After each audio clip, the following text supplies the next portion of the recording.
Культура чаепития всегда стояла особняком среди нематериального культурного наследия Китая. Она выделяется своей изысканностью, глубоким смыслом и необыкновенной сложностью. Сегодня нам предстоит ответить на вопрос Айталины Романовой. Вы смотрите «Вопросы и ответы». С вами Вадим Гриних.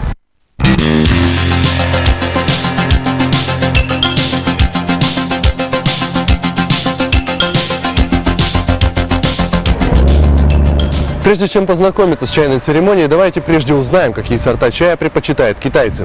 喜欢喝什么茶呢？我一般呢喜欢喝绿茶或者是这个花茶。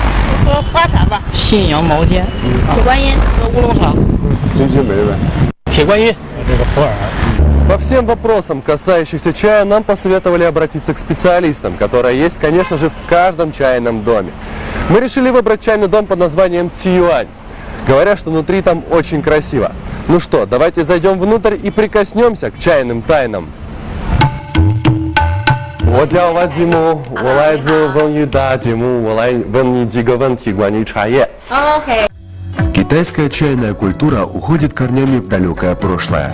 Она глубока и многогранна. В Китае существует множество сортов чая. Их делят по цвету, степени ферментации, сезону сбора, степени обжаривания и другим признакам. Популярным является деление чая по способу обработки на зеленый, улунский, красный, черный, желтый и белый.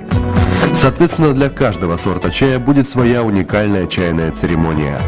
Сегодня мы с вами узнаем, как правильно заваривать чай лундин, улунский чай дахунпао и черный чай пуэр.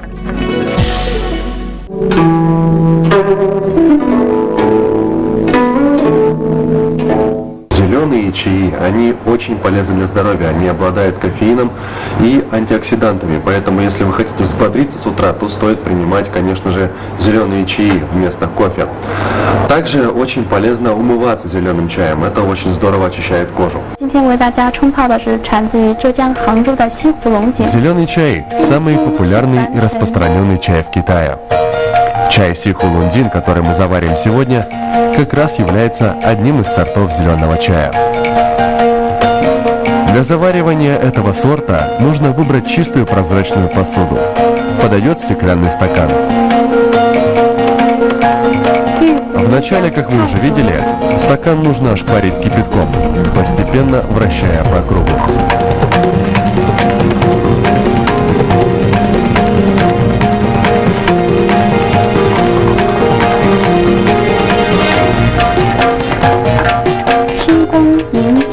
Затем в стакан нужно добавить листья чая и налить воды.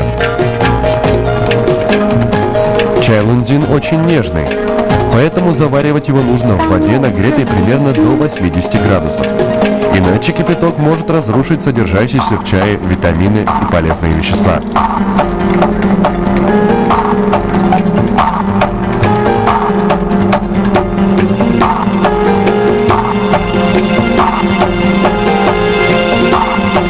Феникс трижды кивает головой.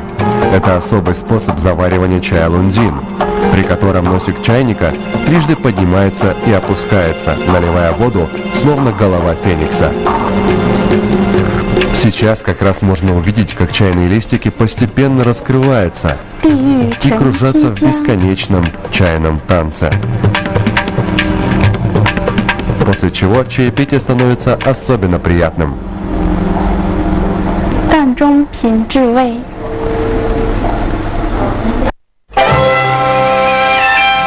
Чайники в процессе заваривания чая, несомненно, играют важную роль.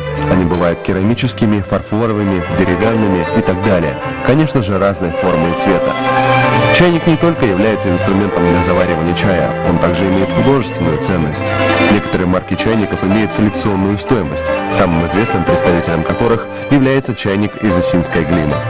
Он имеет отличную воздухопроницаемость, что гарантирует, что чай не поменяет свой вкус, а в жаркую погоду не прокиснет. Но самым удивительным является то, что если внутренние стенки не чистить, то на них тоже не будет неприятного запаха. Этой особенностью другие чайники похвастать не могут.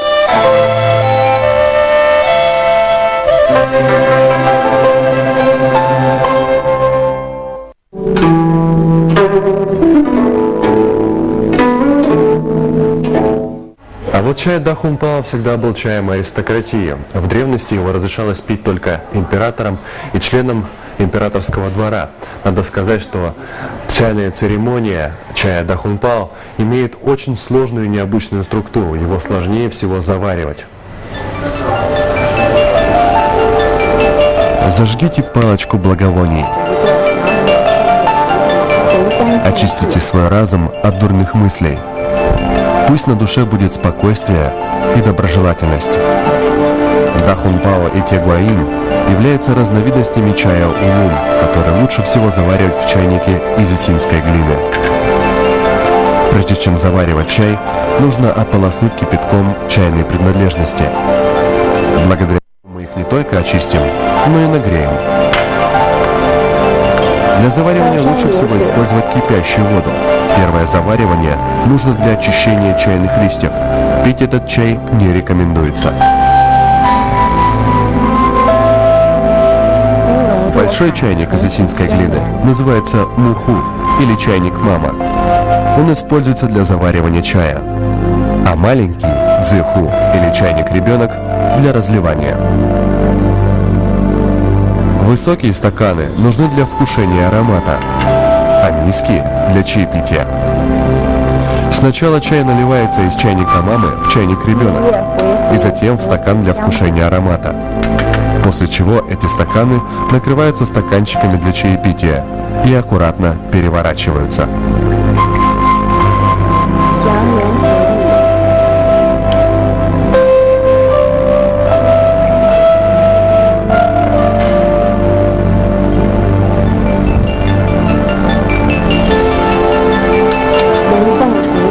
Когда стаканчик переворачивается, чайный аромат заполняет все пространство.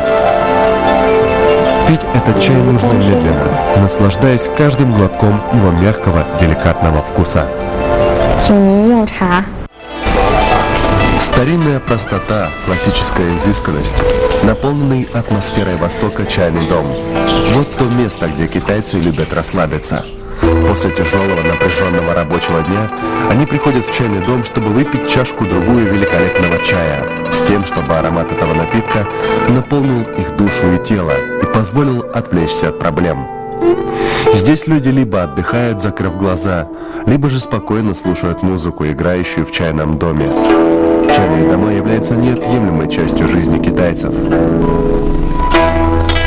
Представьте себе, как здорово было бы иметь подобную комнату у себя дома, где можно прийти, расслабиться вместе с друзьями, поиграть в шахматы, выпить чайку.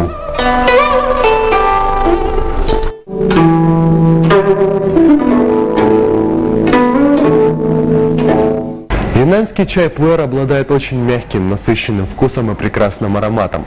Он бывает двух видов – сырой и ферментированный, то есть прессованный. Сырой прекрасно понижает давление и обладает жиросжигающим эффектом, а ферментированный прекрасно влияет на пищеварение. Поэтому, девчонки, если вы хотите похудеть, чай пуэр создан специально для вас. Пуэр. Чай длительного ферментирования, вкус которого со временем становится еще более насыщенным и ароматным. С помощью чашки с крышкой можно сохранить его первоначальный вкус и полностью насладиться его глубоким ароматом. Чай кладется в посуду также после ее предварительной промывки. Количество чая зависит от размеров чайной утвари и ваших вкусовых пристрастий. Ввиду того, что пуэр ферментированный чай, в нем могут активно размножаться бактерии, поэтому следует его перед употреблением аккуратно промыть. После того, как чашку доверху наполнили водой, нужно провести крышкой по краям чашки, чтобы чай стал более чистым, а затем вылить все ее содержимое. Вот только теперь можно приступать к завариванию пуэра. При этом нужно обратить внимание на мягкое наливание воды и быстрое сливание чая. Потому что только так вы, дорогие телезрители, сможете насладиться уникальным вкусом этого чая. Он помогает снизить уровень холестерина в крови, триглицеридов и других жирных кислот. Кроме того, снижает вероятность возникновения жировой дистрофии печени, за что его так любят люди, стремящиеся похудеть. 请品茶。那么饮茶这个程序本身，当然是为了把茶饮好，但是它讲究的这么精致，这个过程这么繁杂，器具这么众多，它的目的何在呢？是让你通过这样一个程序来调节自己的心境，目的是通过喝茶来让人安静下来、平静下来。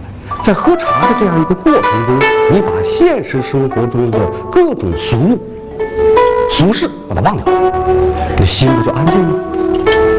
所以我们中国人的饮茶的程序，是我们中国禅饮或者叫茶道的一个最重要的载体和最重要的。它是通过茶艺来阐释了我们中国人对茶的精神内涵的理解。 Китайцы с древности придерживались концепции единства человека и природы. Чайную культуру эта концепция пропитывает насквозь. Все движения руками в чайной церемонии, а также весь процесс заваривания чая – настоящее единство формы и содержания. Чайная церемония не только предъявляет высокие требования к посуде и качеству чая, но и к состоянию духа мастера церемонии и дегустирующего напиток. В процессе церемонии человек, посуда и обстановка должны быть чистыми. Весь процесс должен проходить в полном спокойствии. Люди должны быть в гармонии друг с другом, а также с чаем и с чайными приборами. Дорогие друзья, только, пожалуйста, не подумайте, что китайцы заваривают чай каждый день именно вот таким вот сложным способом, как мы только что видели. Чайной церемонии. На самом деле, в повседневной жизни все у них происходит довольно-таки просто.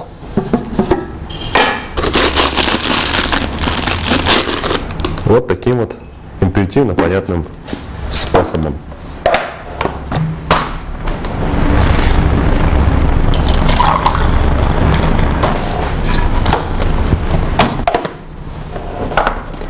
Ждем 3 минуты и наслаждаемся напитком.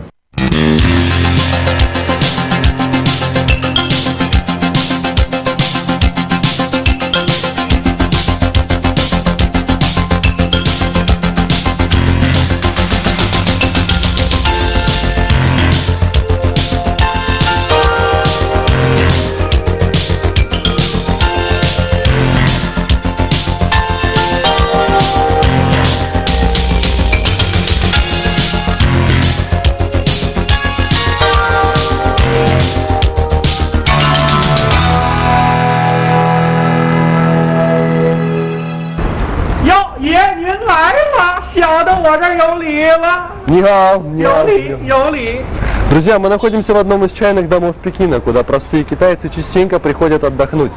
Чай для них стал средством развлечения и отдыха. Ну что, пойдемте зайдем внутрь и посмотрим, как выглядят традиционные чайные дома.